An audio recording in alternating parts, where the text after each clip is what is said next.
सम्राट चौधरी की बीजेपी मंत्रियों के साथ सीक्रेट मीटिंग, राजनीतिक अटकलों का बाजार गर्म। नमस्कार, आप देख रहे हैं सिटी पोस्ट लाइव। मैं हूं सृष्टि राज।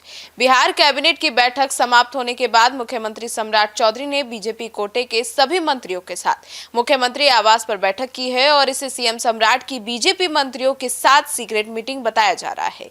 इस अहम बैठक को लेकर राजनीतिक गलियारों में चर्चाओं का दौर तेज हो गया है। बड़ी बात यह थी कि एनडीए एकता की बात करने वाली पार्टी की इस बैठक में केवल बीजेपी कोटे के मंत्रियों को शामिल किया गया है। तो अब आइए जानते हैं विस्तार में कि आखिर इस सीक्रेट मीटिंग की क्या जरूरत थी और क्या है मायने। इसके बारे में चीफ एडिटर श्रीकांत प्रत्युष से। सर, ये सीक्रेट मीटिंग की क्या मायने है?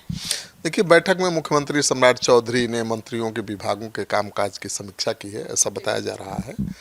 बैठक खत्म होने के बाद मंत्री केदारनाथ गुप्ता ने मीडिया से कहा कि आज बीजेपी कोटे के मंत्रियों के साथ बैठक हुई है मुख्यमंत्री की।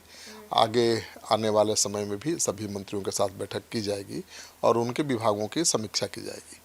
बीजेपी नेताओं के साथ सम्राट चौधरी की इस सीक्रेट मीटिंग को लेकर बड़ा सवाल ये उठ रहा है कि आखिर मुख्यमंत्री ने बीजेपी के मंत्रियों के साथ किन मुद्दों पर चर्चा की, जिसमें एनडीए में शामिल दूसरी पार्टियों के नेताओं को शामिल नहीं किया गया।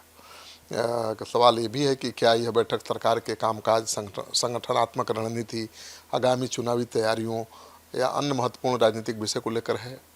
तो हमेशा तो सहयोगी दल मुख्यमंत्री के साथ बैठक में शामिल रहते ही हैं, लेकिन इस बैठक की खासियत ये थी कि इसमें केवल बीजेपी के मंत्री ही शामिल थे, इससे सवाल उठ रहा है। सर, तो क्या इस बैठक को लेकर कोई खास एजेंडा सामने आया है? देखिए, अभी तक तो आधिकारिक तौर पर कोई बात सामने नहीं आई है। इस बैठक से जुड़ी और इसके एजेंडे से जुड़ी कोई भी आधिकारिक जानकारी दी नहीं गई है। लेकिन सिर्फ बीजेपी मंत्रियों के साथ सीएम की बैठक ने सवाल खड़ा कर दिया है। ऐसे में सम्राट चौधरी के साथ बीजेपी नेताओं की सीक्रेट मीटिंग और उसके संभावित एजेंडे और फैसलों पर बिहार के नेताओं की नज़र टिकी हुई है। राजनीतिक गलियारों में सीक्रेट मीटिंग की खूब चर्चा है। इधर नेता प्रतिपक्ष तेजस्वी यादव ने 19 अगस्त को राजभवन मार्च का ऐलान भी कर दिया है। इसे लेकर बिहार में सियासी बयानबाजी तेज हो गई है। सत्ता पक्ष और विपक्ष के बीच आरोप प्रत्यारोप का दौर भी जारी है। तो हो सकता है कि आगे की चुनावी रणनीति या विधानसभा में विपक्ष को कैसे काउंटर करना है, सरकार की छवि को कैसे अच्छा बनाना है, इसको लेकर अपने पार्टी के मंत्रियों के साथ सीएम सम्राट ने मीटिंग की होगी। तो उसमें सहयोगी दलों के मंत्रियों को शामिल नहीं किया होगा, तो कोई बड़ी बात नहीं है। लेकिन अब भाई, जब इस तरह की मीटिंग होती है तो चर्चा होती ही है और इस मीटिंग को लेकर भी खूब चर्चा है।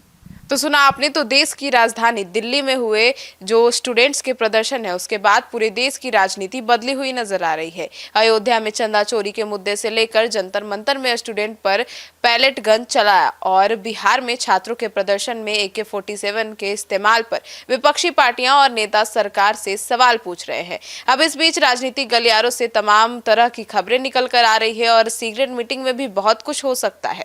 आपकी क्या राय है? कमेंट सेक्शन में जरूर बताइएगा। धन्यवाद।